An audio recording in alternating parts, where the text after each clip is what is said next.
សួស្តីអ្នកទាំងអស់គ្នាថ្ងៃនេះខ្ញុំនឹងបង្ហាញពីការធ្វើ server deployment ដោយប្រើប្រាស់ GPO ដំបូងខ្ញុំមានជាមួយនឹង file server zip ដែលខ្ញុំ download ពីអ៊ីនធឺណិតដែលវាមាន extension ជា MIS ហើយខ្ញុំធ្វើការបង្កើត folder មួយសម្រាប់ធ្វើការ share ទៅលើ server ហ្នឹង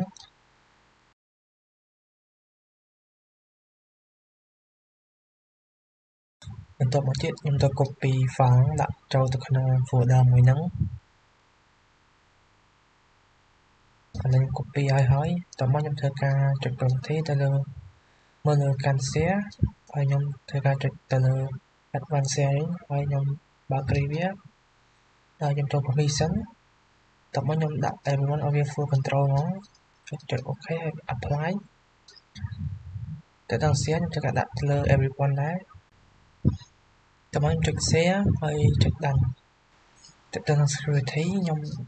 ឲ្យ everyone វា read និង execute ហើយ list folder content តោះមកខ្ញុំធ្វើការ press window O ហើយ type ទៅលើ command មួយហ្នឹងចុច OK នឹងវាចូលដល់គ្រប់ policy object ដោយដំបូងយើងវាចេញជាអញ្ចឹងហើយយើងធ្វើការចូលទៅកាន់ OU របស់យើងហើយយើងធ្វើការកើតនៅគ្រប់ policy មួយទៅលើ OU ណាមួយអញ្ចឹងឥឡូវនេះខ្ញុំធ្វើការដាក់ server deploy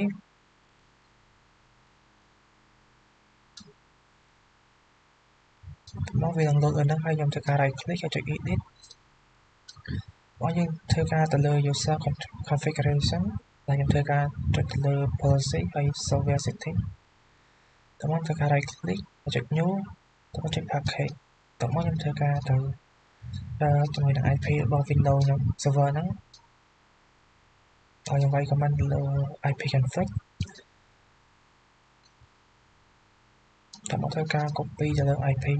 របស់ Windows server យើងហើយយើង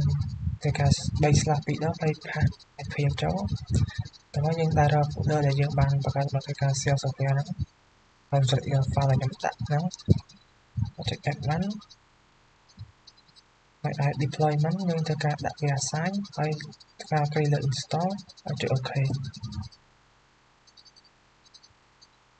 តមកទៀតយើងធ្វើការបើកនៅ PowerShell របស់យើងតមកយើងធ្វើការវាយ command gp update/fork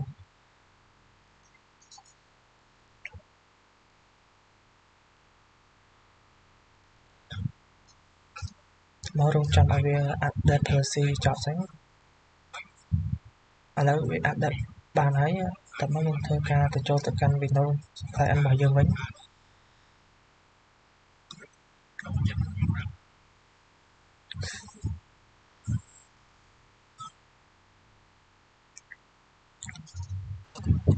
ខ្ញុំ login user នៅក្នុង OU ហ្នឹងហើយខ្ញុំធ្វើការឆែកទៅលើក្នុង control panel ហើយយើងឆែកមើល program របស់យើងថាមាន file 7 zip ហ្នឹងអត់ធ្វើការវាយ control panel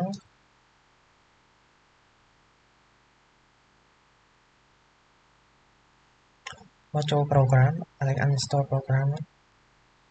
ហើយធ្វើការរងចាំវាឲ្យវា load អស់សិន